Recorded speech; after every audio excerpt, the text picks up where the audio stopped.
Hey guys, welcome back to my channel due maths. और इस video में हम क्लास 8 का chapter 3 which is understanding quadrilaterals उसके एक्सरसाइज 3.4 का क्वेश्चन नंबर 5 कंटिन्यू करने वाले हैं।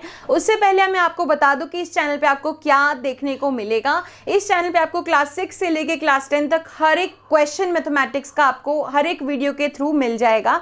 आपको कोई क्वेश्चन की क्वेरी ऐसी है जो आपको क्वेश्चन अभी तक अपलोड नहीं हुआ है और आपको वो क्वेश्चन नहीं समझ आ रहा है, तो आप वो मेरी किसी भी वीडियो के नीचे क्वेश्चन लिख दीजिए और लिख दीजिए ऑन संडे। और फिर मैं एक अगर डेडिकेटेड वीडियो बनाती हूँ संडे की, फिर ओनली फॉर द गाइज जिनको वो प्रॉब्लम आ रही है, तो वो वीडियो के थ्रू आप लोग वो भी सीख सकते हैं। So let's get into the video. So now guys, question number 5 says explain why a rectangle is a convex quadrilateral। First of all, अगर आपने इस चैनल की इंट्रोडक्शन की वीडियो देखी है तो आपको मालूम होगा कि कॉन्वेक्स क्वाड्रिलेटरल कौन से होते हैं और कॉनकेव क्वाड्रिलेटरल कौन से होते हैं। यदि आपने वो वीडियो नहीं देखी है तो मैं उसका डिस्क्रिप्शन में लिंक पेस्ट कर दूंगी या प्लेलिस्ट पेस्ट कर दूंगी ताकि आप उस वीडियो को देख सकें। और उस इंट्रोडक्शन में मैंने इस चैप्टर का फुल एक इंट्रोडक्शन दिया है कि कौन कौन से टॉपिक आने वाले हैं। फिर भी कॉन्वेक्स और कॉनकेव मैं आपको यहां पे बता देती हूं। देखिए, कॉन्वेक्स क्वाड्रिलेटरल कौन सा होता है, जो कुछ इस तरीके, देखो 4 साइडेड फिगर जो होती है वो क्वाड्रिलेटरल होती है। तो आपको मालूम है कि क्वाड का मींस ही 4 होता है, क्वाड्रिलेटरल का मतलब 4 साइडेड फिगर। ठीक है, अब वो कॉन्वेक्स है और दूसरा मैं कोई एक कॉनकेव फिगर बना के दिखाती हूं आपको, 4 साइडेड ही। देखो, एक ऐसे बन गया और अगर एक तो वापस से दूसरा और तीसरा, मतलब कि कॉनकेव जो होता है, देखिए कॉन्वेक्स में क्या है, कोई भी एंगल अंदर की साइड नहीं है। यहाँ पे देखिए ये एंगल अंदर की साइड आ रहा है, तो ये कॉनकेव है और ये कॉन्वेक्स है। तो अब क्वेश्चन पूछा गया है explain why a rectangle is a convex quadrilateral. एक रेक्टेंगल कॉन्वेक्स क्वाड्रिलेटरल क्यों होता है, तो उसका रीजन आपने क्या लिखना है। First of all, that all angles of rectangle के सारे angle, all angles of rectangle are right angle और 90 degree and less than 180 degree. देखिए, ऐसा जरूरी नहीं होता कि कोई भी एक क्वाड्रिलेटरल है, कॉन्वेक्स है, तो उसके एंगल सारे 90 ही हो। सपोज कीजिए एक पैरेललोग्राम है, इसमें तो चारों एंगल 90 डिग्री नहीं है, लेकिन कॉन्वेक्स होने का जो प्रॉपर्टी है वो ये है कि सारे एंगल 180 से कम होते हैं। अब आप यहाँ इस फिगर में देखोगे तो ये भी 180 से कम है, ये भी और ये भी, और ये भी 180 से कम है, चारों एंगल्स। लेकिन अगर आप इस फिगर में देखोगे तो ये कम है, ये कम है, ये कम है, लेकिन ये जो 4th एंगल अंदर की साइड बन रहा है ये 180 से ज्यादा है। दैट मीन्स कि ये एक प्रॉपर्टी है कॉन्वेक्स की कि कॉन्वेक्स क्वाड्रिलेटरल के सारे एंगल्स 180 से कम होते हैं। तो और दूसरी प्रॉपर्टी क्या आती है, डायगोनल्स ऑफ रेक्टेंगल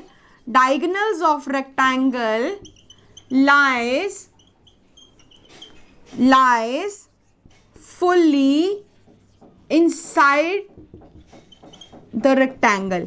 यानी कि यहाँ पे क्या है कि जो डायगोनल है वो रेक्टेंगल के अंदर पूरी तरीके से आ जाते हैं, एक कॉर्नर से दूसरे कॉर्नर पे और दूसरे कॉर्नर से तीसरे से 4th पे। लेकिन अगर आप यहाँ पे देखोगे तो क्या यहाँ पे 2 डायगोनल बन पाएंगे, यहाँ पे कोई डायगोनल नहीं बन पाएगा।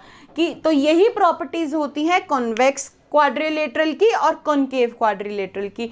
इससे भी ज्यादा अच्छे से एक्सप्लेनेशन चाहिए तो इंट्रोडक्शन की वीडियो देख लीजिए, वहां पे सारी प्रॉपर्टीज मैंने डिस्कस की हुई हैं। So now let's move to next question.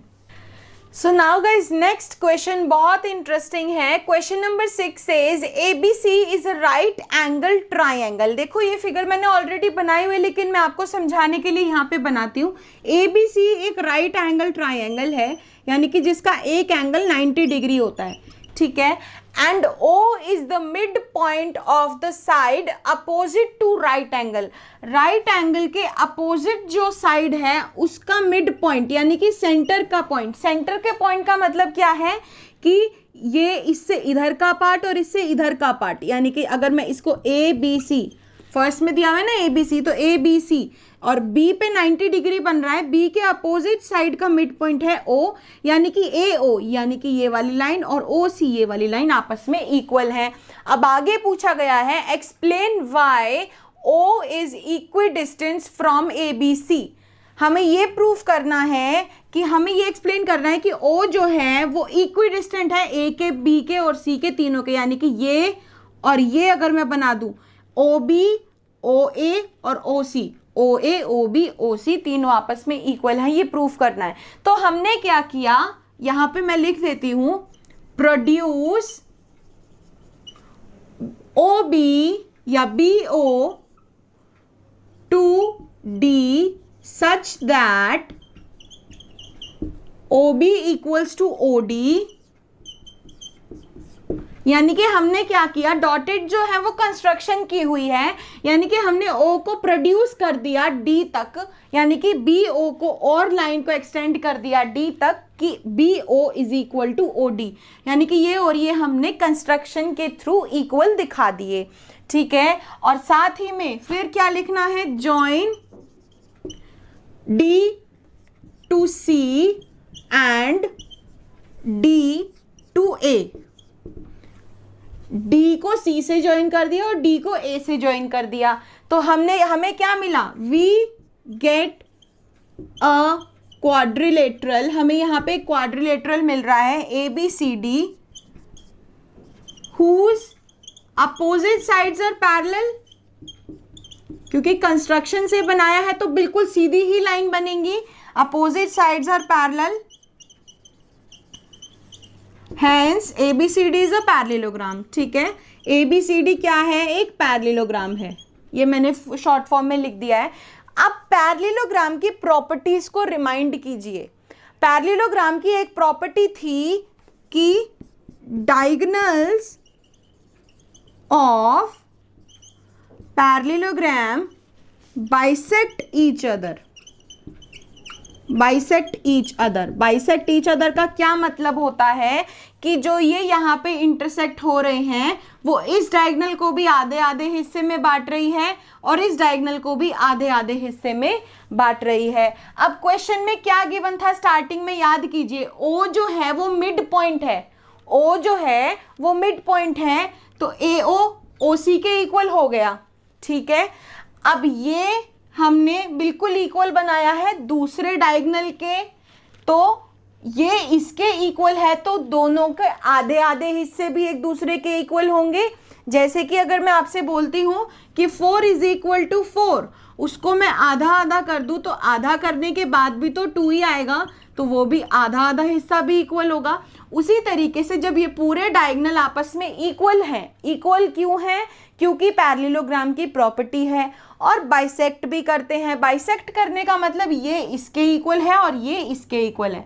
जब ये बड़े डायगोनल भी आपस में इक्वल हैं, इनके आधे आधे हिस्से भी इक्वल हैं, तो ये और ये तीनों साइड्स आपस में इक्वल हुई या नहीं, हो गई। ठीक है, that means OA is equal to OB is equal to OC। Answer आएगा 0। O is equidistance from ABC, hence proved. ठीक है, यहाँ पे लिख देती हूँ मैं, O is equidistant, equidistance का मतलब है इक्वल डिस्टेंस है to A, B and C, hence proved. ठीक है, क्लियर हुआ। ये कंसेप्ट काफ़ी सिंपल था, देखने में आपको टिपिकल लगेगा, लेकिन इस तरीके के क्वेश्चन ये इतने सिंपल माने जाते कि आते भी नहीं है एग्जामिनेशन में, लेकिन एग्जाम अब ऑब्वियसली बुक में है तो हमें करना पड़ेगा। करना क्या था, मैं आपको एक बार दोबारा से थोड़ा सा बता देती हूँ। राइट एंगल से अपोजिट वाला मिड पॉइंट था। मिड पॉइंट का मतलब अगर ये लाइन है, ये इसका मिड पॉइंट है, तो ये हिस्सा और ये हिस्सा आपस में इक्वल होगा, तो ये और ये इक्वल हो गए। अब हमें सिर्फ ये प्रूफ करना था कि ये भी इन दोनों के इक्वल है, तीनों इक्वल है ये। तो वो कैसे किया, हमने कंस्ट्रक्शन करके ये बता दिया कि ये एक पैरेललोग्राम है। ठीक है, पैरेललोग्राम बताने के बाद अब पैरेललोग्राम की प्रॉपर्टी क्या होती है कि उसके डायगोनल्स इक्वल होते हैं और बाइसेक्ट करते हैं। क्लियर है, तो जब इक्वल है, देखो ये भी, ये पूरा इस पूरे के इक्वल है। मान लो अगर ये पूरा 4 सेंटीमीटर का है और ये पूरा 4 सेंटीमीटर का है, ठीक है, और बाइसेक्ट भी कर रहे हैं। बाइसेक्ट का मतलब आधे आधे भी इक्वल हैं, तो जब इस वाले का आधा कर दूंगी और इस वाले का आधा कर दूंगी तो 2/2 ये भी आपस में इक्वल हुए, यानी कि ये इसके इक्वल तो है ही, ये इसके इक्वल भी है, लेकिन ये इसके इक्वल भी है और ये इसके इक्वल भी है, यानी कि OA is equal to OB is equal to OC। और ये चारों साइड जो हैं मिड पॉइंट से इधर उधर की चारों साइड्स आपस में बिल्कुल इक्वल हैं। सो ये क्वेश्चन था, आई होप आप लोगों को क्लियर हो गया होगा। So that's it for today's video guys, do like, subscribe and share my channel and इस वीडियो पे कमेंट कर दीजिए, वीडियो को लाइक कर दीजिए। Thank you.